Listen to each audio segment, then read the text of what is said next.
Next up, at UFC 320, we have the main event of the evening. We have the second title fight of the evening. We have a rematch. We have Magomed Ankalaev defending his belt against Alex Pereira. Magomed Ankalaev 21-1 in his career, 4-0-1 in his last 5, looking to defend his title for the very first time. And he has taken on Alex Pereira, 4-1 in his last 5. He is fighting as the title challenger for the first time since 2023. Magomed Ankalaev, long kickboxer, has some wrestling, can do all the things, won this fight. Alex Pereira, former 2-division champion of the world, hits like an absolute freight train. One of the scariest fighters we've ever seen, and accomplished more in a couple years than most people do in an entire lifetime. We saw this fight.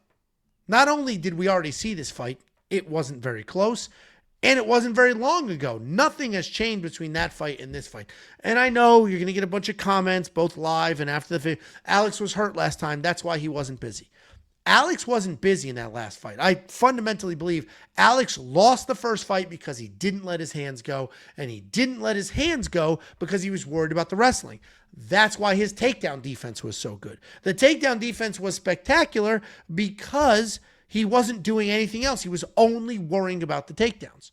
So you can run two different directions with those narratives. You can say, well, Ankalaev dominated the first fight. Ankalaev almost knocked Alex out in the first fight. It's just more of the same. Or you could say the only reason Alex lost is because he didn't let his hands go. And he didn't let his hands go because he defended the takedowns. But now he knows he defended all of the takedowns. He knows he can do it. So he will let his hands go and he will win the rematch. I get wanting Alex to win. I want Alex to win. I wanted Alex to win last time. I want Alex to be the first and only 3-division champ in the history of this sport. But we saw this fight. And it was a very straightforward fight. Jacob has said all night long, talking about different fights. Oh, it wasn't as close, or it was closer than you remember. It was closer. This is farther than you remember. Alex had almost no success whatsoever. Ankalaev walked him down. Yes, he defended the takedowns, but Ankalaev almost knocked Alex out. I picked Alex in that fight. I was rooting for Alex. I'll be rooting for Alex in this one. I just don't see it happening. What has changed? I challenge you. What has changed? And if you just say Alex was hurt the first time, that's not enough that's changed. Only one person was almost knocked out in this fight, and it wasn't Ankalaev. I hate that Ankalaev is the champ. I think he's boring. I wanted Alex to win. I still want him to win. I just don't see him winning.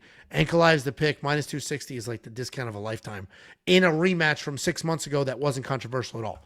What do you think, Jacob? I tried.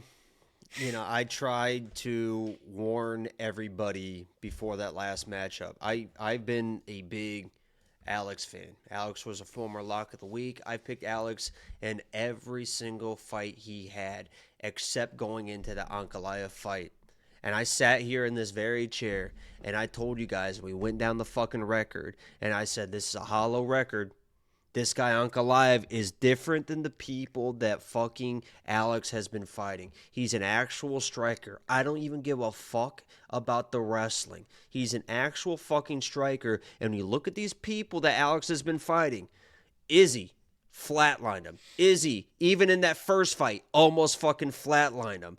Jan, overrated power and almost won that fight anyway. And then you have Yuri, who I've been negative on, not a real striker. Jamal Hill's fucking terrible, the worst UFC champion maybe of all time. And then a Khalil Roundtree, who fucking almost hurt Alex as well. And then he come in against Ankalaev, and in that fight, that was almost fucking best case scenario for Alex. He did defend the takedowns. He turned it into a striking fight. That's supposed to be the fucking bread and butter. And he got fucking embarrassed because he can't fucking box. He has no defensive boxing. He has to, it's the Muay Thai, kickboxing, whatever it is, of take one to give one. But when you're up against real fucking strikers, that shit just doesn't fucking work. I believe in my heart of hearts that Alex is going to come in aggressive. I am playing the under 3.5 because they're not going to have a round and a half or 2 rounds of feeling each other out.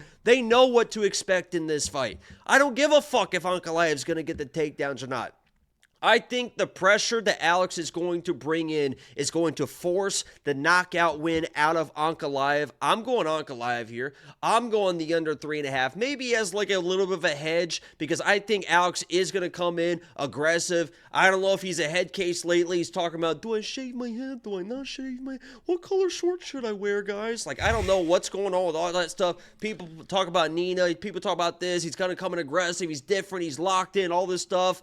He can be as locked in as he wants. He's not the better striker. He's not the better wrestler. He's not the better grappler. He's got power. He's always going to have that power. He can put anybody's likes out, but Ankalaev doesn't play that game. It's like the Josh Emmett-Yusuf thing. Yeah, Josh Emmett's got power, but if people don't play your game, you're not going to land the shot. Ankalaev doesn't play the game. He sits the jab out. He stays long. He counter strikes. Good footwork. And if he does end up getting a takedown, well, now Alex is really kind of fucked. So I think the last fight was kind of a best case scenario for Alex, and he still got fucking smoked. Now if Ankalaev actually gets a takedown or Alex comes in too aggressive, you saw him almost get knocked out in that first fight. I'm taking the under 3.5. I'm taking Ankalaev.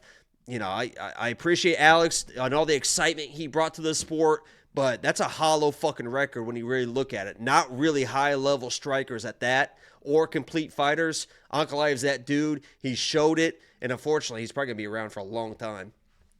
Yeah, I mean, I love the passion there, Jacob. I love it. I try to warn people. People call me, be like, I can't believe you, Jacob. I can't believe you turning on Alex. And I'm like, I called it a Mickey Mouse fucking record, and nobody believed me. Then he went in and got fucking looked like he did never strike a day in his life.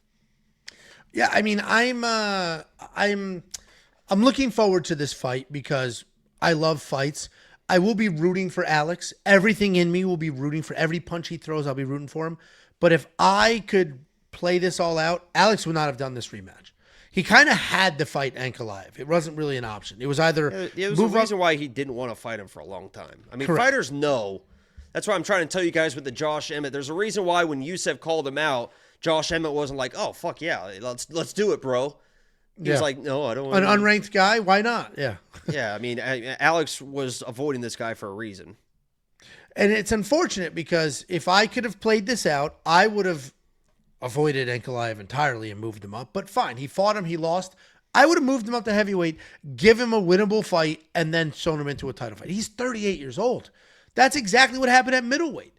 He's losing most of the fight, beats Izzy, loses the rematch, gets knocked out, loses the rematch, and then just moves up to light heavyweight. And that's where Alex Pereira became Alex Pereira. We could get more of the same. Running this back destroys his star power if he loses. It destroys it. So I don't know why they did it. I mean, I get it's a big pay-per-view, it's a headline, and he might win, right? He hits like an absolute freight train.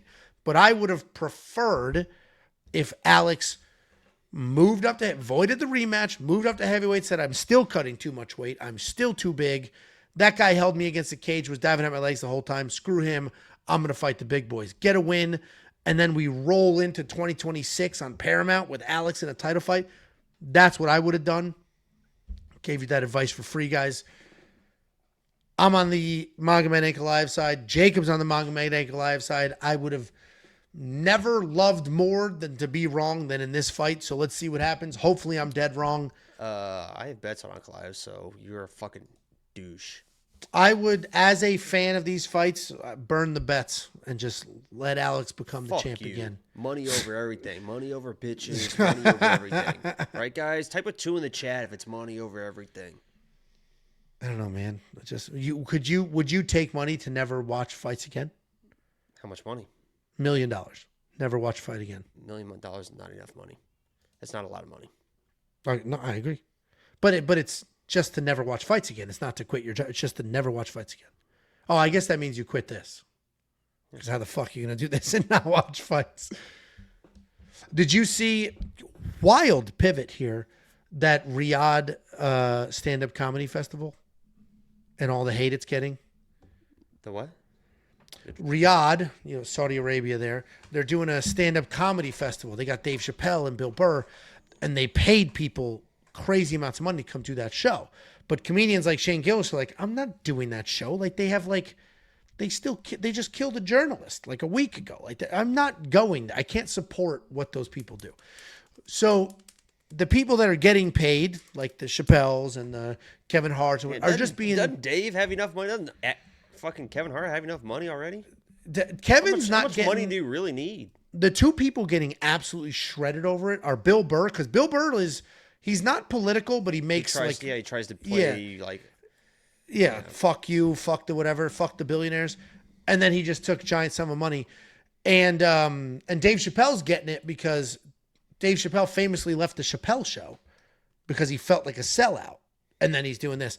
But anyway, Shane Gillis didn't go, but I watched a Tim Dillon one. You know Tim Dillon? Mm-hmm. Tim Dillon was talking about it. We love our homos. He's like, of course I'm taking the money. Yeah, of course I'm taking the money. Yeah, and if you think you wouldn't take the money. Real money, yeah. He's like, I asked for $500,000. They're giving me $375, and I am taking it, and I'm gonna love it. And yeah, do they have slaves? That's what fucking they have talking slaves. about that with a lot of people were talking about Nade Shot. He got paid for. He got a bag for Rubet. And everyone's like, oh, my God, what a sellout. I can't believe he's promoting gambling. He's doing this. I can't believe the kids that watch his stream. I can't believe he'd sell out. So I was like, dude, if fucking Rubet came to me right now with the fucking – fuck yeah, I'm fucking taking fucking cash. You kidding me? What the fuck? Everyone's taking cash. So, yeah, person in Tim Dillon's space or spot, it's like, yeah, fuck yeah, take fucking cash. Dude, and he was hilarious about it. So what ended up happening is in that video – talking about, like, of course I took the money. Are they horrible people? Yeah, they are. But I took the money. I'm a sellout. I've always been. If I have told you anything, and he goes on and on. He starts talking about how I guess they still have slaves. I don't know, according to Tim Dillon. So then they fired him from the festival. They were like, no, thank you. You're too. And he was like, I got fired for being too supportive. Too supportive. It's a pretty funny dynamic. And it was all entirely true, which made it hilarious. So anyway, that's that. This is this. Go to the website and take a piss. That rhymed.